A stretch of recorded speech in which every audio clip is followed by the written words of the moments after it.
My parents pulled over in the middle of nowhere during a thunderstorm and threw me out of the car after I refused to accept reality that my sister and my boyfriend of 3 years were soulmates and should be together. My father gripped the steering wheel and said, "Either agree to break up with him or find your own way home." My mother added, "This family needs your sacrifice." I begged them to reconsider, but they sped off, leaving me 50 miles from home without phone service. That was 5 weeks ago. This morning, I took my revenge that led to their ruin. Look, I know how this sounds. Trust me, I've replayed it 1,000 times, wondering if I imagined the whole thing. But the mud stains on my dress are real. The cuts on my hands from stumbling through blackberry thorns in the dark are real. And the way my family's perfect little world came crashing down this morning? That's real too. You want to know the worst part? It wasn't even raining that hard when they kicked me out. Just this steady, cold drizzle that soaked through everything and made the world look like it was melting. I stood there watching their taillights disappear into the gray, and all I could think was how Mom had spent 20 minutes that morning telling me my hair looked radiant and asking if I wanted her special blueberry pancakes. 3 hours earlier, we'd been this happy family driving to my cousin's wedding. Mom kept passing around mints and adjusting the rearview mirror to check her lipstick. Dad hummed off-key to some classic rock station. My sister Emma sat next to me, unusually quiet, but I figured she was just nervous about seeing extended family. She always got weird around crowds. I should have known something was wrong when she kept glancing at her phone and then at me with this strange, almost pitying expression. Emma never pitied anyone. She was the type who'd step over a wounded bird without breaking stride. "So," Mom said, turning in her seat to face us, "there's something we need to discuss as a family." The way she said family made my stomach clench. It had that artificial sweetness she used when she was about to deliver bad news wrapped in fake concern. "Maya's been seeing someone," Emma blurted out, and I felt my blood freeze. "I know," I said slowly. "His name is Ryan. You've met him dozens of times." "That's not what she means," Dad interrupted, his voice taking on that lecturing tone that meant he'd already made up his mind about whatever was coming next. Emma pulled out her phone, and suddenly I was looking at screenshots. Messages between her and Ryan. Photos of them together that I'd never seen. Timestamps going back months. My chest felt hollow. Like someone had reached in and scooped out everything vital. "This is what we mean by reality, sweetheart," Mom said, and her voice was so gentle it made me want to scream. "Sometimes people find each other in unexpected ways. Emma and Ryan have discovered something beautiful, and we think it's time you stepped aside gracefully." Stepped aside gracefully? Like I was blocking the view at a concert instead of discovering that my boyfriend of 3 years and my own sister had been carrying on behind my back. "Are you serious right now?" I asked, looking between all three of them. Emma had that defiant chin-up thing going on. Mom looked sympathetic but determined. Dad just stared straight ahead at the road like he was afraid to meet my eyes. "They're soulmates, Maya," Emma said, and I swear she almost smiled. "I know it hurts, but some things are just meant to be." Soulmates. I let the word hang in the air for a moment. Soulmates don't sneak around taking pictures in hotel rooms while one of them is still dating the other's sister. Emma's face flushed. "It's not like that. We tried to fight it, but what? You accidentally fell onto his mouth? Multiple times? In multiple locations over multiple months?" "Don't be crude," Mom snapped, and there it was, the real her. Not concerned, just irritated that I wasn't playing along with their script. "I'm being crude? I'm not the one having an affair." Dad's hands tightened on the steering wheel. "That's enough. This isn't about pointing fingers. It's about doing what's best for everyone. Everyone except me, apparently." "You're being dramatic," Emma said, scrolling through more photos on her phone like she was curating evidence for a case. "We all know you and Ryan weren't that serious anyway. You barely even posted about him." The casualness of it hit me like a slap. Not posting about someone on social media meant the relationship didn't count? 3 years of late-night conversations, shared dreams, inside jokes, lazy Sunday mornings, all invalid because I preferred privacy over performance? "I want to talk to him," I said. "Ryan. I want to hear this from him." "He's waiting at the house," Mom said. "That's why we wanted to have this conversation now, privately. So you could process everything and make the right decision." The right decision? They'd already decided what that was. "And if I don't? If I don't just roll over and let you all rewrite history?" That's when Dad started slowing down. I watched the speedometer drop from 60 to 40 to 20. The rain was getting heavier, drumming against the roof like impatient fingers. "Then you'll need to figure some things out for yourself," he said. We weren't even at a gas station or a store. Just this empty stretch of county road surrounded by farmland, and storm clouds that looked like they were planning to stick around for hours. "You're not serious." But even as I said it, I could see Emma gathering up her purse, moving away from me like I might contaminate her. "Very serious," Mom said. "This family needs your cooperation, Maya. Emma and Ryan need your blessing. And if you can't give it, then maybe you need some time to think about what really matters." Dad pulled over completely. The car shuddered as a truck roared past, splashing muddy water across the windshield. "Get out," Emma said quietly. "Emma, this is insane. You can't just get out." She screamed, and her face twisted into something I'd never seen before. Pure rage mixed with something that looked almost like hunger. "I'm tired of pretending to care about your feelings. I'm tired of watching you waste him. He deserves someone who appreciates what she has." Mom reached over and unlocked my door. The sound was so final. "Your phone?" Dad held out his hand. "What?" "You can have it back when you're ready to be reasonable." I stared at him. This man who'd taught me to ride a bike, who'd scared away boys who were mean to me in middle school, who'd cried when I graduated valedictorian. He looked like a stranger. "I'm not getting out of this car." "Yes, you are," Emma said, and she actually smiled. "Because if you don't, I'll tell everyone at Jessica's wedding tomorrow about the time you stole money from Mom's purse to buy alcohol at high school. And about how you cheated on your SATs. And about every pathetic, desperate thing you've ever done that I've kept secret out of sisterly loyalty." The weird thing is, I'd never stolen money from Mom's purse. I'd never cheated on my SATs.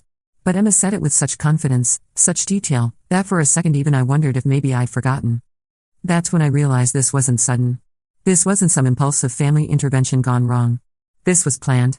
Emma had been collecting ammunition against me for years, just waiting for the right moment to use it. "Fine," I said. My voice sounded strange and far away.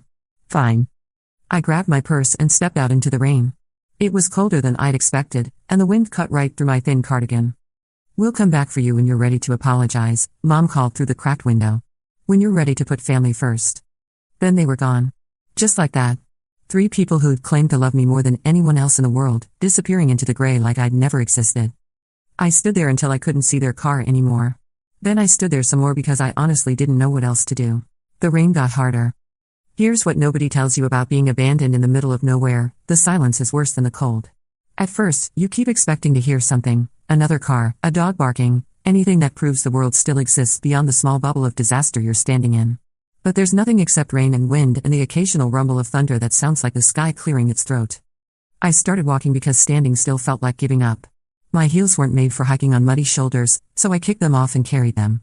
The asphalt was rough and cold against my feet, but it felt real in a way nothing else did right then. Every car that passed, and there weren't many, sent a little spike of hope through me. Maybe they'd turned around. Maybe they'd realized how crazy this all was. But it was always strangers, people with their own lives and destinations, and most didn't even slow down. After about an hour, an older man in a pickup truck pulled over. He had kind eyes and a worried frown, and he asked if I needed help. I almost cried right there on the spot.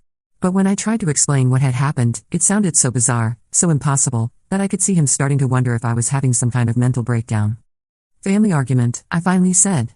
"I just need to get to town." He drove me to a gas station about 15 miles up the road and insisted on buying me coffee and a sandwich. His name was Frank, and he had 3 daughters of his own. He kept shaking his head and muttering about kids these days and family problems, and I didn't have the heart to tell him that the problem wasn't really about kids. The gas station had a payphone. Apparently those still exist, but when I tried to call my best friend Jess, it went straight to voicemail. She was probably already at the wedding venue, getting ready for tomorrow's ceremony. I tried my roommate next, but she was visiting her parents in another state. There was a Greyhound station in the next town over, Frank told me. If I could get there, I could buy a ticket home. But the last bus heading anywhere near my city had already left. The next one wouldn't come until Sunday morning. Frank offered to let me sleep in his guest room, and I was so desperate I almost said yes. But something about the way his kindness felt too intense, too invested, made me nervous. I thanked him and told him I'd figure something out. The gas station attendant was a girl about my age with purple hair and tired eyes. When she saw me hovering by the coffee machine, obviously trying to make a single cup last as long as possible, she asked if I was okay. "Not really," I admitted. "Boyfriend?" "Sister." She winced. "Those hurt worse. I'm Chris." "Maya. You need somewhere to crash?" I must have looked as pathetic as I felt, because she immediately started talking about the motel next door. It was cheap but clean, she said, and the owner was decent. She even offered to lend me enough cash for one night. "I'll pay you back," I promised. "Don't worry about it. We've all been there." The motel room was exactly what you'd expect: thin walls, questionable carpet, and a heater that sounded like it was dying. But it was warm and dry, and the shower had decent water pressure. I stood under the hot water for a long time, trying to wash off the feeling of betrayal that seemed to cling to my skin. When I finally looked at myself in the bathroom mirror, I barely recognized the person staring back. My hair hung in wet strings around my face. My makeup was gone. My eyes looked hollow and shocked, like I'd witnessed something terrible. Which, I guess, I had. I spent the night lying on top of the covers, still in my damp clothes, staring at the water stain on the ceiling and trying to make sense of what had happened. Every time I closed my eyes, I could see Emma's face when she'd screamed at me to get out. The rage there had been so pure, so complete, that I wondered how long she'd been hiding it. Sunday morning, I caught the bus home. The ride took 6 hours, and I spent most of it watching the countryside roll by and thinking about all the signs I'd missed. Ryan canceling dates at the last minute. Emma suddenly taking an interest in my relationship, asking detailed questions about our problems. My parents' recent comments about me being too dependent on him. They'd all been preparing for this. Planning it. And I'd walked right into it like some trusting idiot who believed that family meant something. When I got back to my apartment, Ryan was there waiting. He was sitting on my front steps like a lost dog, and when he saw me walking up the street with my purse clutched in one hand and my ruined heels in the other, he jumped up and started toward me. Maya, thank God. I've been so worried. I held up my hand, and he stopped walking. We stood there looking at each other across about 10 feet of sidewalk, and I realized I was seeing him clearly for the first time in months. The way he couldn't quite meet my eyes. The nervous energy that I'd always found charming but now recognized as guilt. How long? I asked. He knew what I meant. Maya, let me explain. How long, Ryan? 6 months, he said quietly. But it wasn't supposed to happen. We were just talking, and she was upset about something, and 6 months. I let that sink in. 6 months you've been lying to my face every single day. I tried to end it. Multiple times. But Emma said, what did Emma say? He ran his hands through his hair, that familiar gesture that used to make my heart flutter. Now it just looked weak. She said you'd never understand. That you'd make it into this huge dramatic thing and ruin everyone's relationships.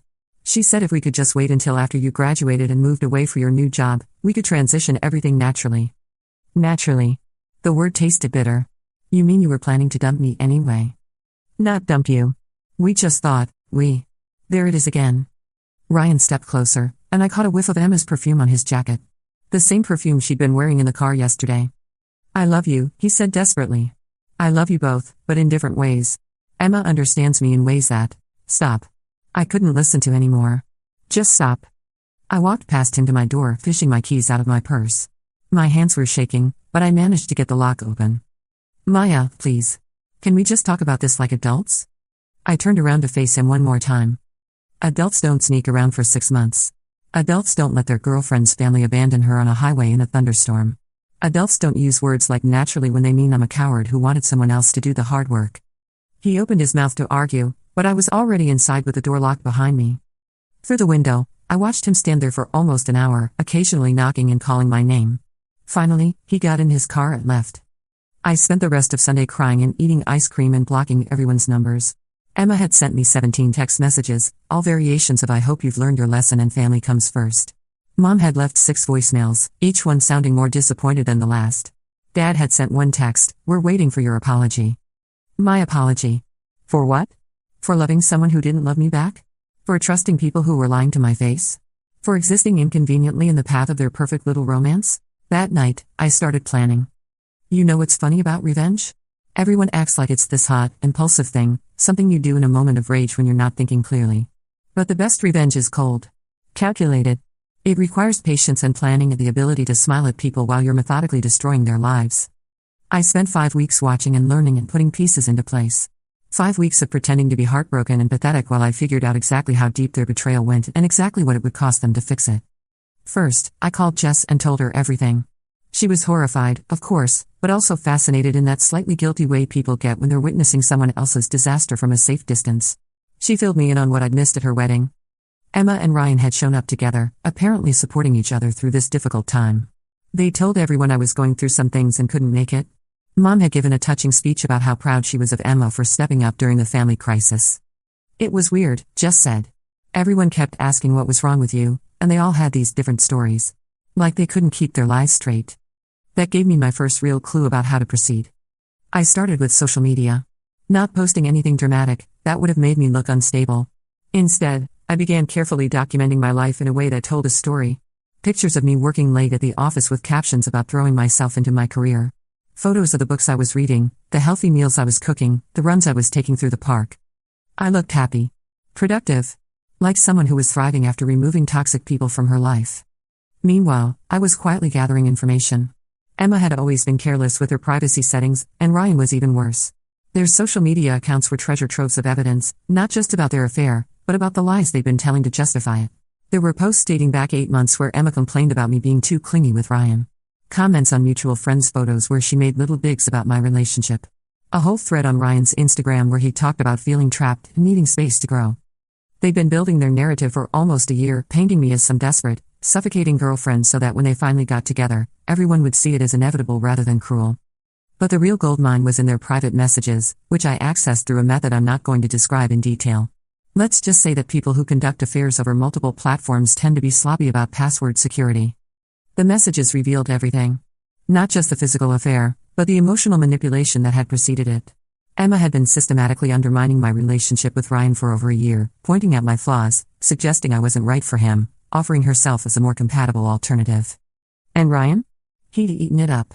Every criticism, every suggestion, every intimate detail Emma shared about my insecurities and fears. He'd used the information I trusted my sister with as ammunition against me. There were messages where they laughed about my dramatics. Conversations where Emma shared things I told her in confidence, private fears and embarrassing moments, so Ryan could feel superior to me. Screenshots of arguments we'd had that Emma had somehow recorded and passed along for their entertainment. Reading through months of their betrayal was like swallowing glass, but it also crystallized my resolve. This wasn't just about them falling in love. This was about two people who had systematically destroyed my sense of reality for their own convenience. They wanted me gone? Fine. I'd give them exactly what they thought they wanted. The first phase was subtle. I started reaching out to old friends, people I'd lost touch with over the years. I mentioned, casually, that I was going through some family drama and could use support. I didn't give details, I didn't need to. People filled in their own blanks, and the blanks they filled in were usually far more generous to me than the truth. Within a few weeks, I had a network of people checking in on me, expressing concern about whatever my family had done. When mutual friends asked Emma and Ryan about it, they found themselves in the awkward position of either telling the truth, which made them look terrible, or lying, which created inconsistencies they couldn't maintain. Phase 2 was professional. I'd been planning to take a job in Seattle after graduation anyway, but now I accelerated the timeline. I negotiated an earlier start date and a higher salary by positioning myself as someone who was eager to relocate quickly due to personal circumstances. My new employer was impressed by my flexibility and dedication. They even offered to help with moving expenses. I announced the job on social media with a post about new beginnings and exciting opportunities. The comments section filled up with congratulations and support from people who were clearly trying to figure out what had happened to make me want to leave town so suddenly. Emma's friends started asking her questions. Ryan's coworkers began making comments. The narrative Emma and Ryan had been carefully constructing, that I was clingy and dramatic and holding them back, started to crumble when I appeared to be thriving without them. Phase 3 was where things got interesting. I hired a private investigator. Not to dig up dirt on Emma and Ryan, I already had plenty of that, but to verify some suspicions I developed while reading their messages. Turns out, this wasn't Ryan's first time conducting an affair with his girlfriend's sister. 3 years ago, before he met me, he'd dated a girl named Michelle for 2 years. Toward the end of their relationship, he'd started seeing Michelle's younger sister Sarah. The pattern was almost identical: gradual emotional manipulation, claims of being misunderstood, eventually positioning the sister as the better choice. Michelle had found out and confronted them both. Ryan and Sarah had responded by claiming Michelle was unstable and controlling. They'd managed to turn most of their friend group against her by the time she moved across the country to escape the drama. I tracked down Michelle through LinkedIn and sent her a carefully worded message asking if she'd be willing to share her experience with someone going through something similar. Her response was immediate and furious. She'd been waiting 3 years for someone to validate her experience, and she had documentation going back to the beginning of Ryan's pattern. "He's a predator," she wrote. "Not a sexual predator, but an emotional one. He targets women with close family relationships because he gets off on the destruction. The betrayal is part of the appeal for him." She sent me screenshots of conversations between Ryan and Sarah that were almost identical to the ones I'd found between Ryan and Emma. The same language, the same manipulation tactics, even some of the same phrases. Sarah figured it out eventually, Michelle told me during our phone call. About 8 months after I left, she called me crying and apologizing. He'd started doing the same thing to her with one of her friends. It's not about love or connection or any of that romantic nonsense. It's about power and control and the thrill of making people destroy themselves for him. That night, I sat in my apartment staring at months of evidence spread across my kitchen table, and I finally understood what I was dealing with. This wasn't about Emma and Ryan falling in love. This was about Ryan systematically destroying my family relationships for sport, and Emma being either too manipulated or too willing to serve as his accomplice. They hadn't just betrayed me. They'd orchestrated the complete destruction of my support system for entertainment. Time for Phase 4. I started with Ryan's employer. Ryan worked at a mid-sized marketing firm that prided itself on integrity and family values. They had a strict policy about workplace relationships and an even stricter policy about employees who might bring negative publicity to the company. I didn't contact them directly, of course. That would have been too obvious and probably ineffective. Instead, I created a carefully curated collection of screenshots and documents that told the story of Ryan's pattern of emotional manipulation and relationship destruction. Then I sent them anonymously to Ryan's ex-girlfriend Michelle, along with contact information for several of his co-workers' wives and girlfriends. Michelle knew exactly what to do with the information. She'd been waiting 3 years for the chance to warn people about Ryan, and she had a talent for making information spread through professional networks in ways that seemed organic. Within 2 weeks, rumors were circulating at Ryan's office about his personal conduct issues. Nothing actionable, nothing that violated any specific policies, but enough to make people uncomfortable working with him on client accounts. His performance reviews started reflecting concerns about his judgment and professionalism. Projects he'd been counting on were quietly reassigned to other team members. Meanwhile, I was working on Emma's social circle. Emma had built her identity around being the good sister, the responsible one, the family peacekeeper. Her friends saw her as trustworthy and loyal, someone who would never betray the people closest to her. I didn't need to destroy that image directly. I just needed to let the truth speak for itself. I created a group chat on a secure messaging app and invited several of Emma's close friends, people who also knew me well, and had been asking questions about our family's situation. I didn't say anything dramatic or accusatory. I just shared some of the screenshots of Emma's messages about me, the ones where she'd mocked my insecurities and shared my private information with Ryan. I thought you should see what Emma really thinks about the people she claims to love, I wrote. Make of it what you will. The response was immediate and devastating. These were people who had trusted Emma with their own secrets, their own vulnerabilities. Seeing how casually she'd betrayed mine made them question everything they'd shared with her. One by one, they started distancing themselves. Invitations stopped coming. Group chats went quiet when Emma joined. Plans were made without her. Emma, who had always been the center of her social circle, found herself increasingly isolated. When she tried to reach out to friends for support about her difficult family situation, she discovered that most of them had already heard a different version of the story. Phase 5 was the masterpiece. My parents had always been proud of their reputation in our small community. Dad was a deacon at their church and served on the school board. Mom volunteered with 3 different charities and was known for her strong family values. Their identity was built around the idea that they had raised 2 successful, well-adjusted daughters who reflected well on their parenting. I knew they'd been telling people that I was going through a difficult phase and needed space to find myself. They'd positioned Emma and Ryan's relationship as a positive development that I was too immature to handle gracefully. So I gave them exactly what they thought they wanted: distance. Complete, absolute distance. I didn't make any dramatic announcements or send any angry letters. I just quietly removed myself from their lives so thoroughly that it became impossible to ignore. First, I legally changed my emergency contacts for everything: medical records, insurance, work documents.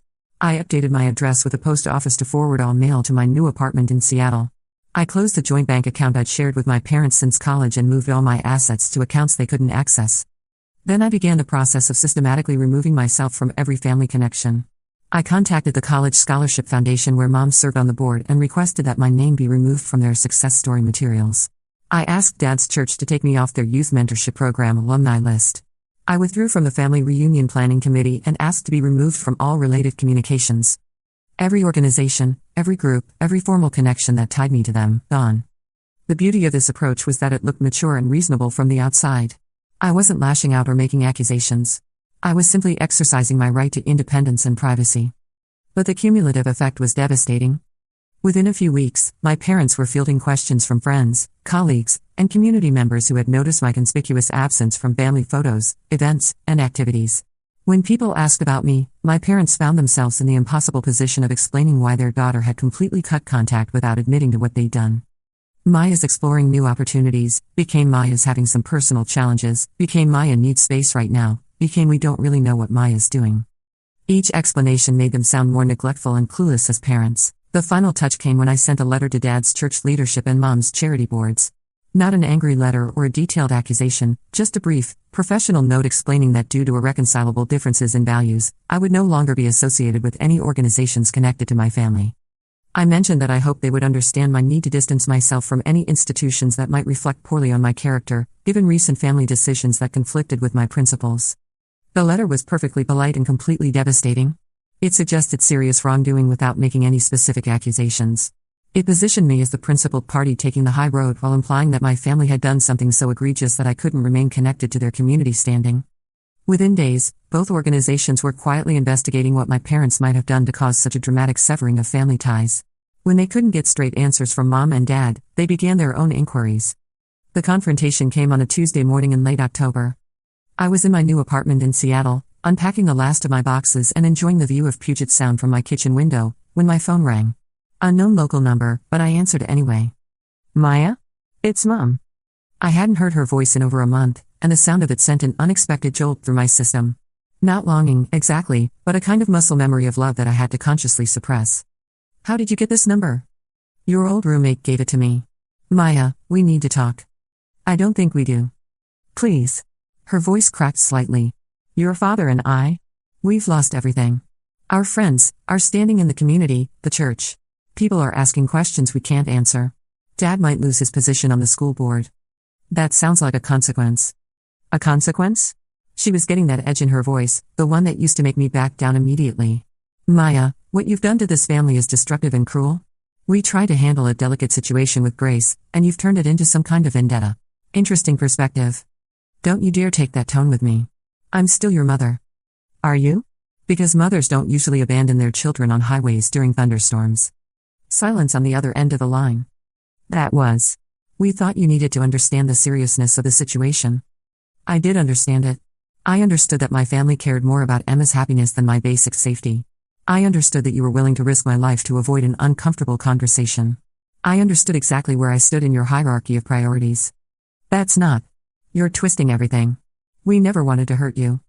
You just wanted me to disappear quietly so Emma and Ryan could play house without any inconvenient reminders of how they'd gotten together. Another long pause. Emma's been struggling, Mom said finally. Her friends have been asking her terrible questions, making accusations. Ryan lost his job last week. The stress is making her sick. Good. The word came out flat and emotionless, and I could hear Mom suck in a sharp breath. Maya, that's not the daughter I raised. The daughter you raised would have forgiven them and smiled at their wedding and pretended everything was fine. The daughter you raised would have sacrificed herself for the comfort of people who treated her like garbage. But you killed that daughter when you drove away and left her in the rain. We can fix this, Mom said desperately. We can all sit down and talk through our feelings and find a way to move forward as a family. There is no family. I looked out my window at the gray-blue water and the mountains beyond. Everything here was clean and distant and mine. There's just a group of people who used to live in the same house and share the same last name.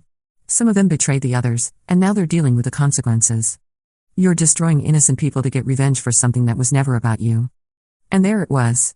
The truth she'd been dancing around for 10 minutes. Never about me, I repeated. My 3-year relationship ending was never about me. My sister stealing my boyfriend was never about me. My parents abandoning me 50 miles from home was never about me. You're right, Mom. I was never the main character in my own life. Just a supporting player whose feelings didn't matter as long as everyone else got what they wanted. That's not. But here's the thing about supporting characters. Eventually, they get tired of being written out of their own stories. Eventually, they realize they can pick up the pen and start writing their own ending. I could hear her crying now, soft, hiccuping sobs that once would have made me cave immediately. Please, she whispered. Please just come home. We miss you. Emma misses you. Even Ryan says he made a terrible mistake and wants to make things right. Ryan wants to make things right, I laughed, and it sounded bitter even to me. Let me guess, Emma's not quite the perfect girlfriend he thought she'd be.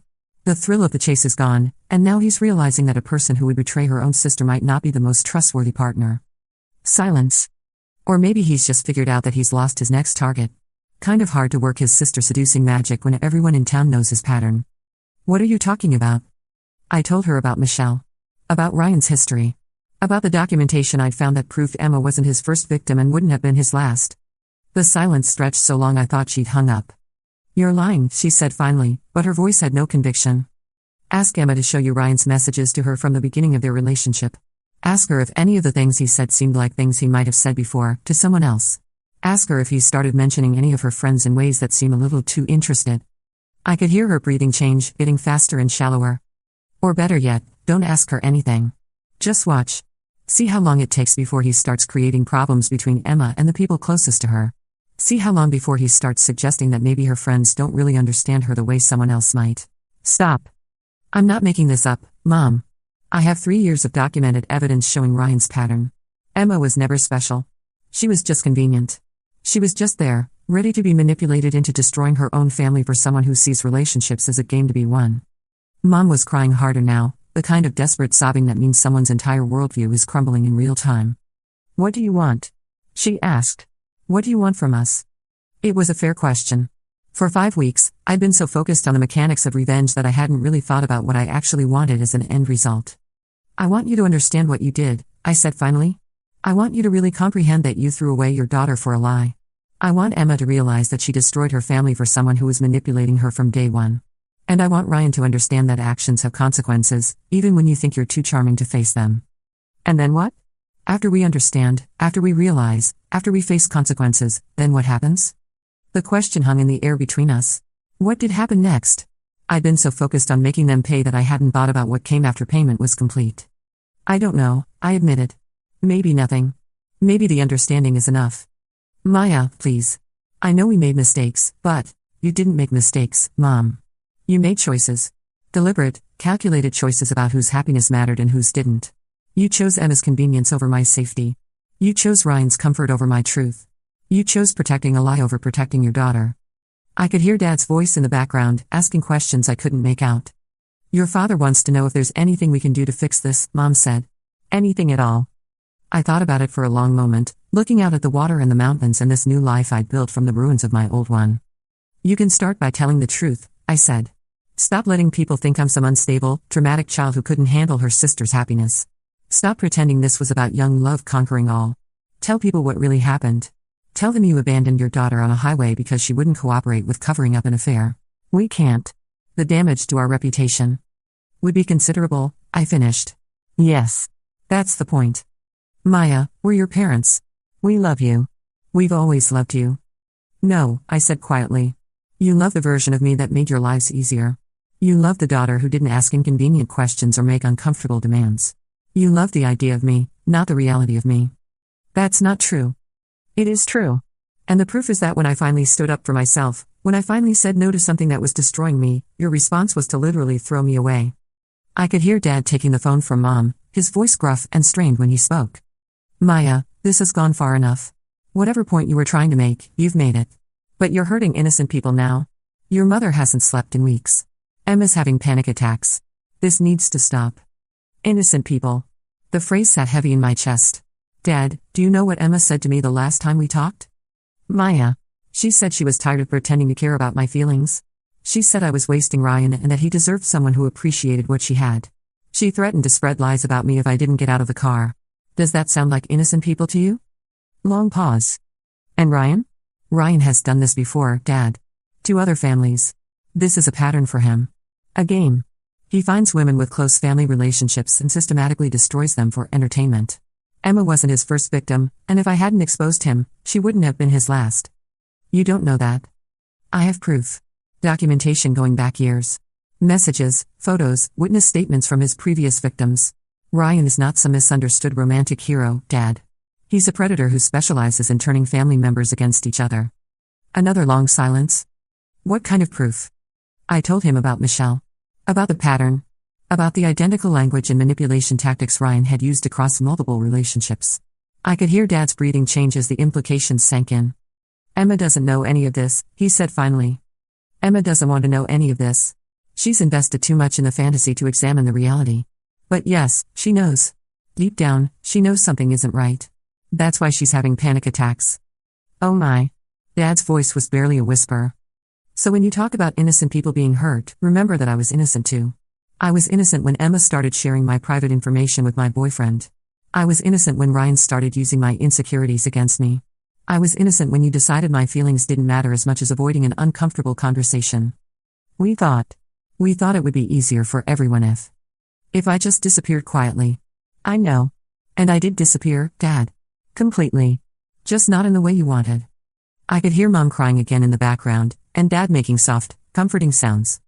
"What would it take?" he asked. "For you to come home? For us to be a family again?" "We were never a family," I said. "We were just people living in the same house, keeping each other's secrets and pretending to care about each other's happiness. Real families don't sacrifice one child for another's convenience. Real families don't abandon their children in thunderstorms. Real families don't choose lies over truth. But what if we try to be a real family now? What if we started over? The question caught me off guard. For just a moment, I felt a flicker of the old longing, the old hope that maybe things could be different. But then I remembered Emma's face when she'd screamed at me to get out of the car. I remembered the rain soaking through my clothes while I watched their taillights disappear. I remembered Ryan's casual admission that they'd been planning my exit for months. Some things can't be started over, I said. Some damage is permanent. You can't unring a bell, and you can't unfeel betrayal. So that's it? You're never coming back? We're never going to see you again? I looked around my apartment, at the life I'd built in 5 weeks of concentrated effort. Clean. Simple. Mine. No secrets, no lies, no hidden agendas. I'm not never coming back, I said. But I'm not coming back to be the same person I was. I'm not coming back to make everyone else comfortable by pretending their choices didn't have consequences. And I'm definitely not coming back to watch Emma and Ryan play house while everyone pretends their relationship isn't built on manipulation and betrayal. What about Emma? She's your sister. Emma made her choice. She chose Ryan over me, lies over truth, her convenience over my well-being. Those were her decisions, and she's living with the results. She wants to apologize. She wants to explain. There's nothing to explain. I understand perfectly what happened and why. Emma saw something she wanted and decided she deserved it more than I did. She enlisted Ryan and then you and Mom to help her take it. The only thing she's sorry about is that there were consequences she didn't anticipate. Dad was quiet for a long time. You've become hard, he said finally. This isn't the daughter I remember. The daughter you remember was naive enough to trust people who were lying to her face for months. The daughter you remember was weak enough to accept betrayal as long as it was wrapped in pretty words about family and love and sacrifice. You're right, Dad. That daughter is gone. You killed her when you chose Emma's happiness over mine. Maya. But here's what you don't understand. The person I am now is stronger, smarter, and more honest than the person I was before. I'm not hiding from reality or making excuses for people who hurt me. I'm not pretending that love means accepting abuse. I'm not sacrificing myself to keep other people comfortable. I could hear him starting to cry now, the same soft, helpless sounds Mom had been making. The daughter you remember was a victim, I continued. The woman I am now is not. And if you can't love the woman I've become, then you never really loved me at all. You just loved the idea of having a daughter who would never challenge you or hold you accountable for your choices. We do love you. We've always loved you. Then prove it. Tell the truth about what you did. Stop protecting Emma and Ryan's reputation at my expense. Stop pretending I'm the problem in this situation. Own your choices and their consequences. Another long pause. And if we do that? If we tell everyone the truth? Will you come home? I closed my eyes and tried to imagine it. Going back to that house, sitting around that dinner table, pretending we could rebuild something from the wreckage of trust and love and basic human decency. I don't know, I said honestly. Maybe someday. When I'm ready to forgive you for things you haven't even begun to understand you need forgiveness for. When Emma is ready to acknowledge what she did instead of just being sorry she got caught. When Ryan is out of the picture permanently and you've all had time to understand how thoroughly he manipulated this entire situation. How long? Dad's voice was small and desperate. How long before you might be ready? I don't know. Maybe years. Maybe never. That's what consequences look like, Dad. Uncertainty. Loss. The possibility that some things can't be fixed. I could hear both of them crying now, and for just a moment I felt something that might have been regret. Not for what I'd done, but for the fact that it had been necessary to do it. I have to go, I said. I have a life to build here. Maya, wait. Tell Emma that Ryan will do to her exactly what he did to me, probably within the next 6 months. Tell her to pay attention to how he talks about her friends, how he creates little conflicts and misunderstandings, how he positions himself as the only person who really understands her. Tell her that when it starts happening, she can call Michelle and compare notes. Maya. And tell her that when she finally understands what she gave up for someone who was never worth having, she shouldn't expect me to be waiting with open arms and forgiveness. Some choices don't get do-overs.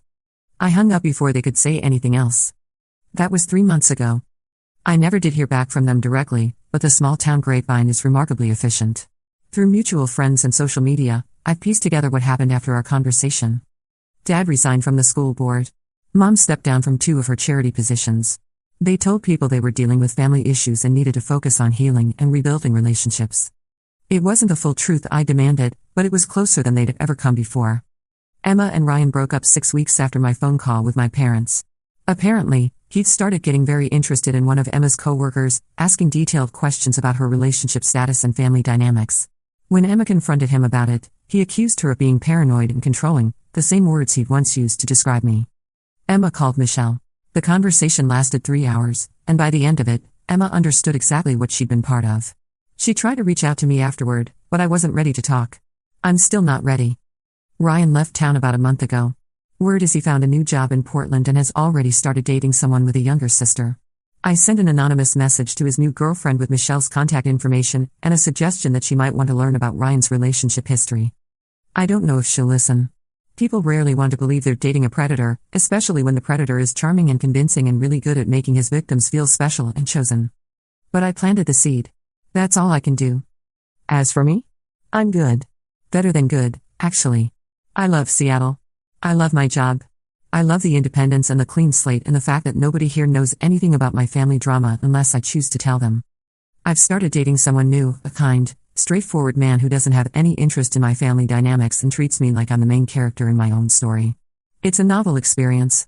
Sometimes I wonder if I went too far. If there was a gentler way to handle what happened, a path that didn't involve quite so much systematic destruction of the life I used to know.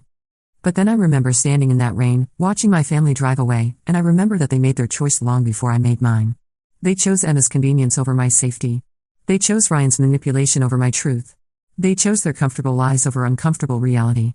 I just chose to stop protecting them from the consequences of their choices. People ask me sometimes if I miss them.